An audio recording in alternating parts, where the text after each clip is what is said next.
ನಡಿ ಈಗ ಶುರು ಮಾಡೋಣ.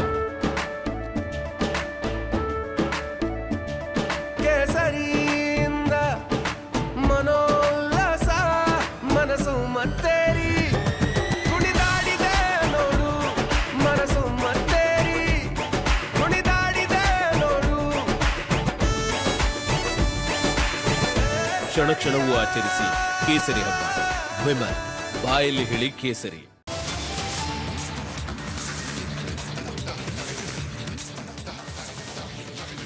ವಿಜಯನಗರದಲ್ಲಿ ನೀರಿಗಾಗಿ ಹೈಡ್ರಾಮಾ, ಖಾಸಗಿ ಟ್ಯಾಂಕರ್ಗಳಿಗೆ ನೀರು ಬಿಡಲು ವಿರೋಧ, ನಡು ರಸ್ತೆಯಲ್ಲೇ ಆನಂದ್ ಸಿಂಗ್ ಧರಣಿ.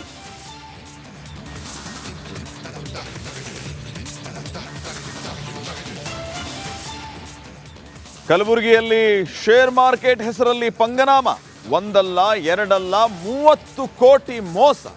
ದೂರು ದಾಖಲಾಗ್ತಿದ್ದಂತೆ ದಂಪತಿ ಎಸ್ಕೇಪ್. ಸಿಂಹಾಗೆ ಟಿಕೆಟ್ ಕೈತಪ್ಪಲು ರಾಜ್ಯಾಧ್ಯಕ್ಷರೇ ಕಾರಣನ, ತಮ್ಮ ವಿರುದ್ಧದ ಆರೋಪಕ್ಕೆ ವಿಜೇಂದ್ರ ಕೌಂಟರ್, ಎಲ್ಲಿ ಉತ್ತರ ಕೊಡಬೇಕು ಅಲ್ಲಿ ಉತ್ತರ ಕೊಡ್ತೀನಿ ಎಂದು ತಿರುಗೇಟು. ಕುಡಿಯುವ ನೀರಿಗಾಗಿ ಹೈಡ್ರಾಮವೇ ನಡೆದಿರುವ ಘಟನೆ ನಡೆದಿದೆ. ಭಾರಿ ಹೈಡ್ರಾಮಾ ನಡೆದಿದೆ. ಅದು ಕುಡಿಯುವ ನೀರಿನ ವಿಚಾರಕ್ಕೆ ಸಂಬಂಧಪಟ್ಟದ್ದು. ಹೊಸಪೇಟೆಯ ಚಿತ್ತವಾಡಿಗೆಯಲ್ಲಿ ನಡೆದಿರುವಂಥ ಘಟನೆ ಇದು. ಶುದ್ಧ ಕುಡಿಯುವ ನೀರಿನ ಘಟಕದ ಬಳಿ ಗಲಾಟೆ ನಡೆದಿದೆ.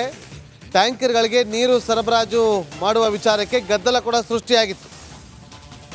ಮಾಜಿ ಸಚಿವ ಆನಂದ್ ಸಿಂಗ್ ಸೇರಿದಂತೆ ಅವರಿಗೆ ಸೇರಿದ ಟ್ಯಾಂಕರ್ಗಳು ಅಂತ ಹೇಳಲಾಗ್ತದೆ. ಖಾಸಗಿ ಟ್ಯಾಂಕರ್ಗಳಿಗೆ ನೀರು ಬಿಡಲು ವಿರೋಧವನ್ನು ವ್ಯಕ್ತಪಡಿಸಲಾಗ್ತಾ ಇದೆ. ನಡು ರಸ್ತೆಯಲ್ಲಿ ಧರಣಿ ಕುಳಿತಂತಹ ಆನಂದ್ ಸಿಂಗ್, ಖಾಸಗಿ ಟ್ಯಾಂಕರ್ಗಳಿಗೆ ನೀರು ಬಿಡಲು ಆಗಲ್ಲ. ಆನಂದ್ ಸಿಂಗ್ಗೆ ಗದರಿಸಿದ ಹಾಲಿ ಶಾಸಕ, ಫೋನ್ನಲ್ಲಿ ಗದರಿದ ಶಾಸಕ ಗವಿಯಪ್ಪ. ಆನಂದ್ ಸಿಂಗ್ಗೆ ನೀರು ಬಿಡೋದಕ್ಕೆ ಆಗೋದಿಲ್ಲ ಅಂತೇಳಿ ಗದರಿದ್ದಾರೆ. ಖಾಸಗಿ ಟ್ಯಾಂಕರ್ಗಳಿಗೆ ನೀರು ಬಿಡಲು ಆಗೋದಿಲ್ಲ ಅನ್ನೋ ಕಾರಣಕ್ಕೋಸ್ಕರ ಫೋನಲ್ಲಿ ಗದರಿದ್ರು ಅಂತೇಳಿ ಈಗ ಅಲ್ಲಿ ಒಂದು ರೀತಿಯಲ್ಲಿ ಏನಾಗ್ತಾ ಇದೆ ಅಂತೇಳಿ ಗೊತ್ತಾಗ್ತಾ ಇದೆ ನಿಮಗೆ ದೃಶ್ಯಾವಳಿ. ಕಾನೂನು ಅವೆಲ್ಲ ವಿಚಾರಗಳು ಮಾತಾಡೋದಿದ್ರೆ ನಾನು ಮಾಡ್ತೀನಿ. ನೀರಿನ ಸಮಸ್ಯೆ ಇಡೀ ತಾಲೂಕಿನಲ್ಲಿ ವಾರ್ಡ್ಗಳಲ್ಲಿ ನೀವು ಪಾಯಿಂಟ್ ಔಟ್ ಮಾಡಿ